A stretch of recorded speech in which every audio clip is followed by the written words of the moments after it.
This is 911. Do you have an emergency? Today on Rescue 911, panic in the night. Call came in as a burglary in progress. A deaf woman and her children face an armed intruder. And I told my son, there is a man here, please help me. Witness a narrow escape for help as her children lay unprotected in bed.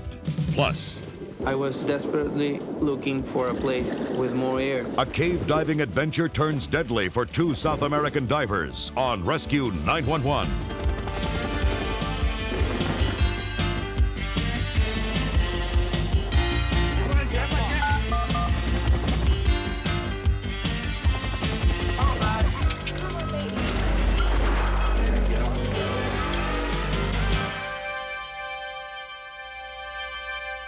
There are few things more frightening than facing a crisis with your children. I'm William Shatner. Tonight, true stories of life or death battles and races against time on Rescue 911. We begin in Chattanooga, Tennessee on the evening of October 25th, 1989. For the Armour family, almost everything in life is harder. Both Annette and her husband Larry are deaf. They can neither call for help when they're in trouble nor hear any sounds of approaching danger. Annette's husband was visiting a friend that night, leaving her alone in the house with her three small children.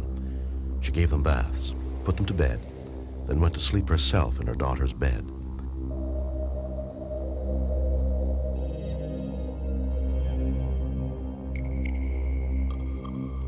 The call came in as a burglary in progress.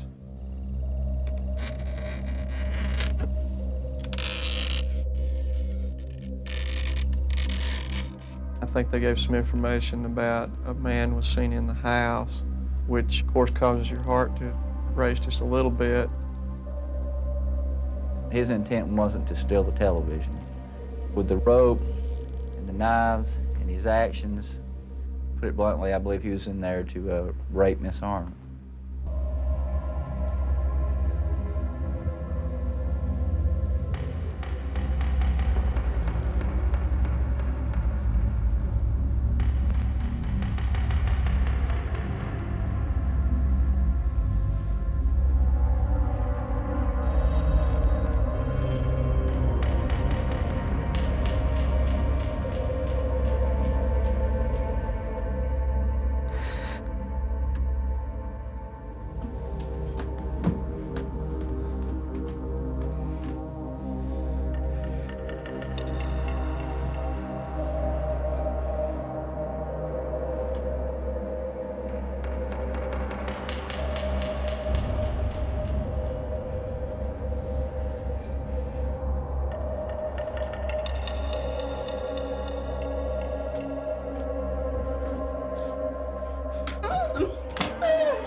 He went through to the kitchen, acting almost like a blind man or something, almost like he was drunk.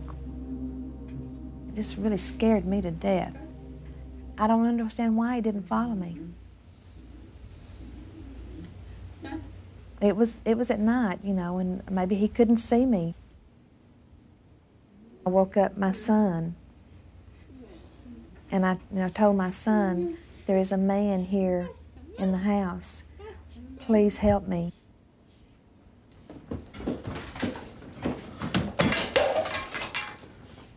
We saw this man that was in my kitchen, and he was by the refrigerator.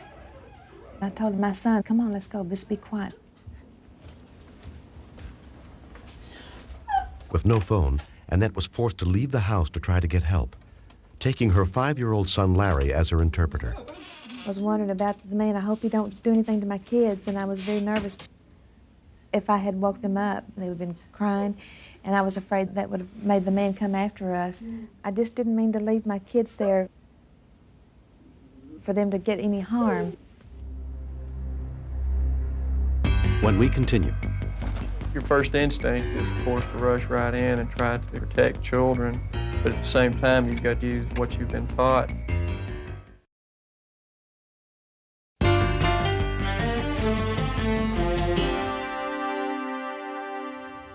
I wanted to call the police to come and get this man so my kids would be safe. I didn't want to lose any one of my kids. They're my family. The only neighbor Annette knew was the woman across the street, Odessa Ray.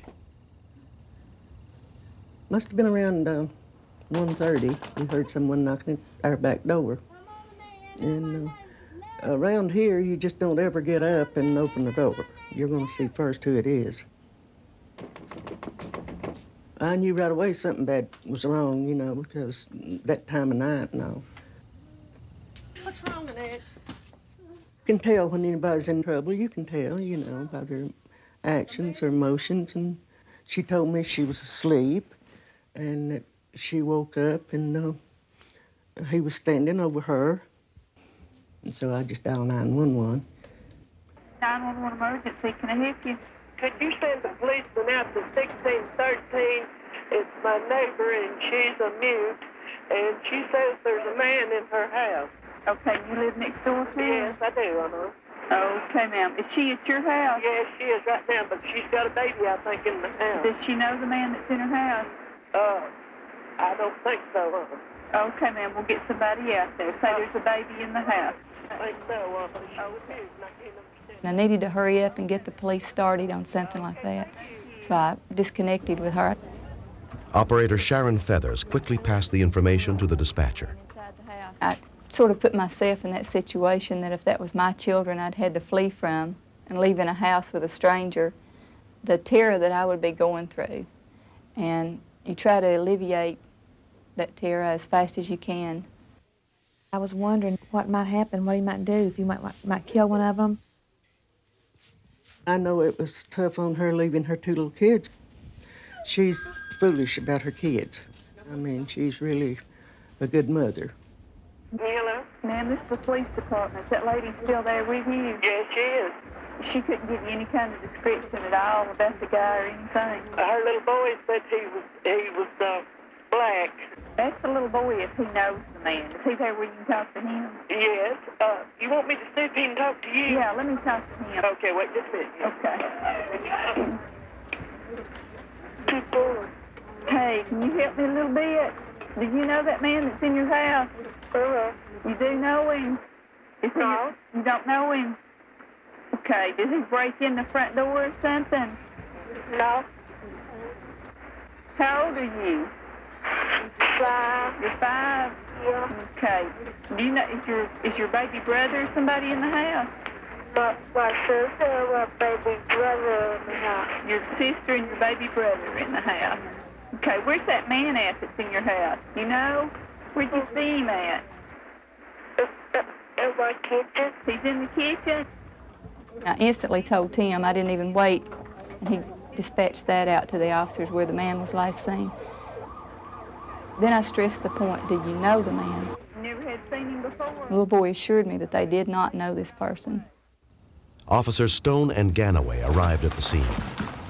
Unfortunately, they don't give us anybody to tell who the good people are and who the bad people are on a call. So the more information, as far as description or where they were last seen, is essential. It's very important. Okay, I found the point of entry. Got a broken window on the side of the house. And as far as be advised, there are still 415s in one of the bedrooms. Your first instinct is, of course, to rush right in and try to protect children. But at the same time, you've got to use the procedures and you have to use what you've been taught. The car's going in. 5 has seen movement inside.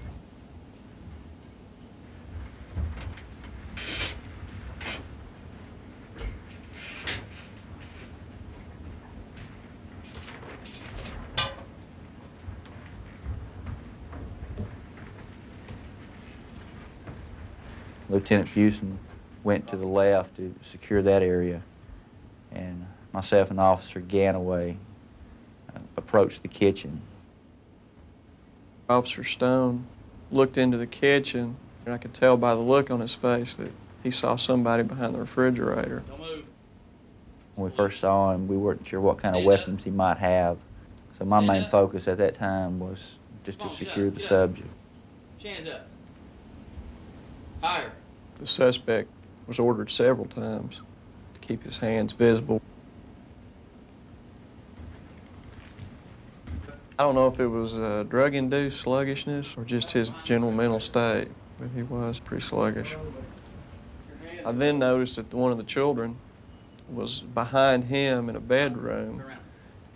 If this suspect had suddenly decided that he either did not want to be placed in custody or tried to harm one of us, that child was about as close into my direct line of fire as it could be. This hand. We began searching him and noticed 2 sections of rope about 1.5 feet long each that were in his pockets. We also found 3 butcher knives, which he had concealed in his boots. The rest of the house was searched. When it was found to be clear, they turned all the lights on, and by that time, other officers had come in, and they were with the children. I felt very relieved that there was no harm done to my children. And the police said, "You are very lucky." And I said, "Oh, I am very lucky." 36 clear on warning test. The man arrested at the scene was found incompetent to stand trial.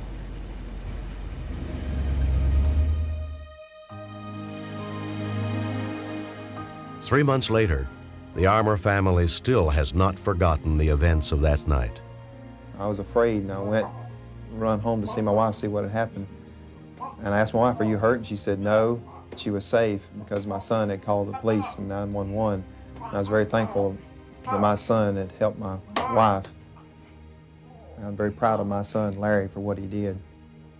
Had he not been with her, I don't think that anyone would have understood what her problem was, because I think he did a fairly good job of interpreting, was able to communicate with the neighbor and give us additional information that we needed. With the help of several local organizations, the Armour family was able to get their first telephone, including a TDD unit specially designed for the deaf. The TDD is really the only window to the world for some of these families who are hearing impaired. They can communicate with the TDD just like you and I can with the telephone if there's a receiver on the other end. And in our community, we're fortunate in having these terminals on the other end at law enforcement office, the medical centers, so that they can call 911. I am so happy about this.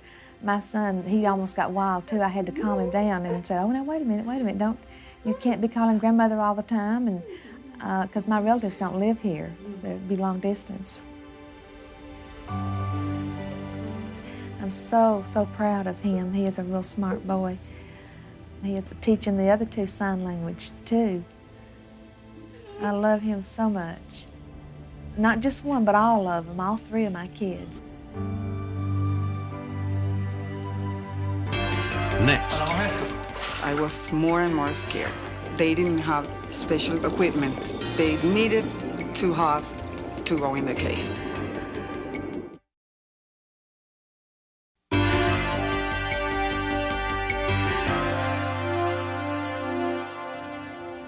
On July 13th, 1991, some friends set out to explore an underwater cave in the jungles of Corimagua, Venezuela. But the map they had of the many chambers inside the cave was incomplete, leaving some unanswered mysteries which they hoped to solve.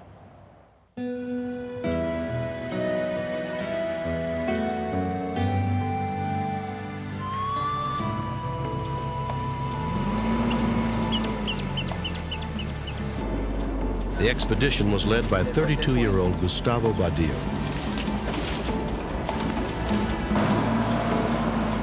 Gustavo's fiancée, Maria Elena Mendoza, had also come along. I was never too happy about the idea. I had my second thoughts about going to the cave. And I didn't like the jungle. But Gustavo said, "I won't go if you're not going." So I said, okay. Their destination was located deep inside the rainforest, so they did not arrive until just before nightfall. Park Ranger Asmel Palencia had been hired to guide them to the place called Acarite.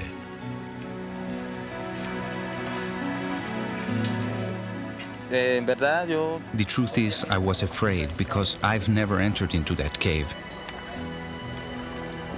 There are stories where they say he who enters that cave gets lost, never to come out again.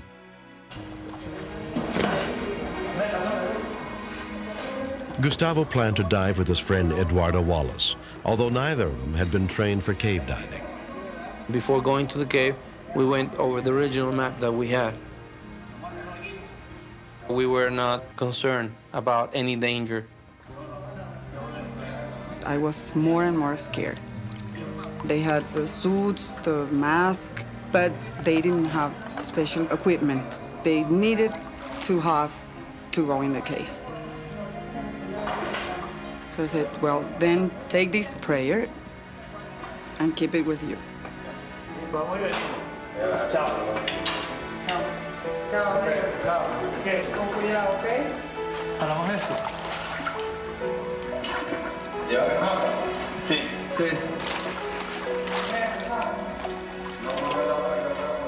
We didn't have a cave dive reel, but we had different kind of ropes.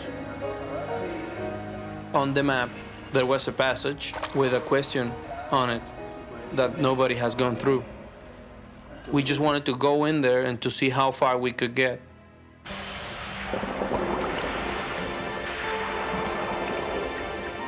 The entrance to the first passage was about 30 feet below the surface.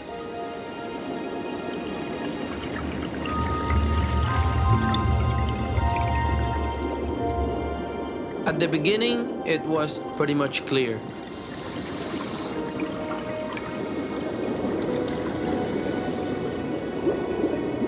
But this mud from the rock was coming off, so behind us, the visibility was turning into zero.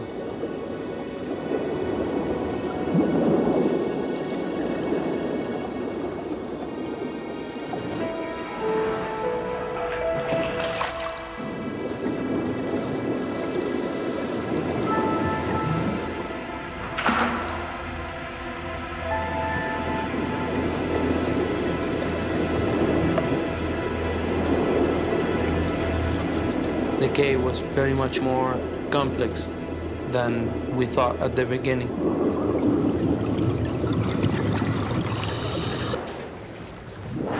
I got to a place where there was a big chamber.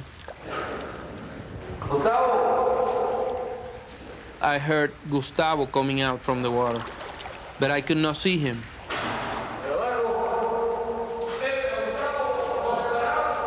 We talked through the walls, and I said that we better go back because if we continue to go into the cave, we were not going to be so sure which was the way out.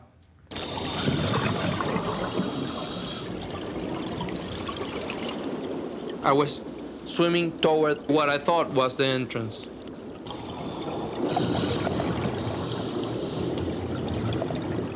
I found myself in a dead end. I finally realized that I was lost. I didn't think about Gustavo at that moment.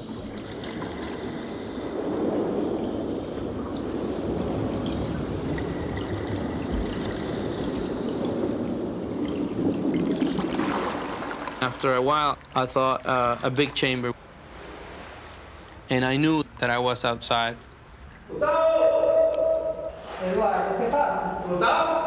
I said, why are you asking me if Gustavo's here? Gustavo is with you. And he says, no, we got lost at the entrance. I was shocked. So I said, you go back and find him, because he must be right there. Gustavo had all the ropes, so we made a line, probably in between 10 and 15 feet. Ricardo hauled one end, and I hauled the other, and I went below as long as the rope let me go.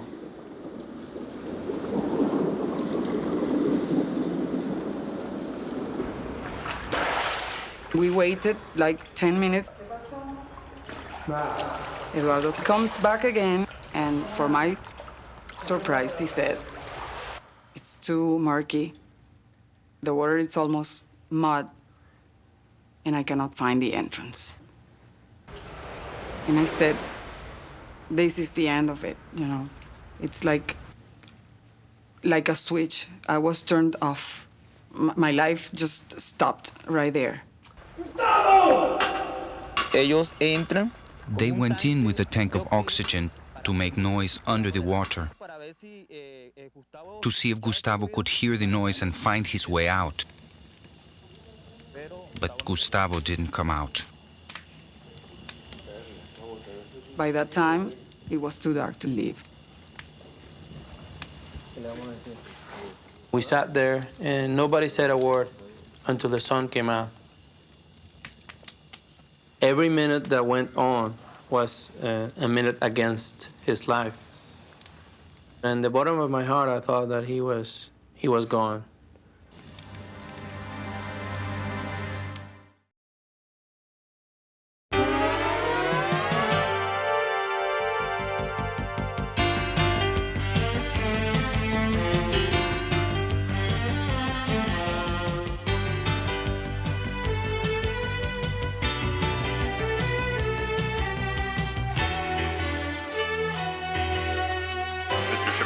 Step out of the car, please.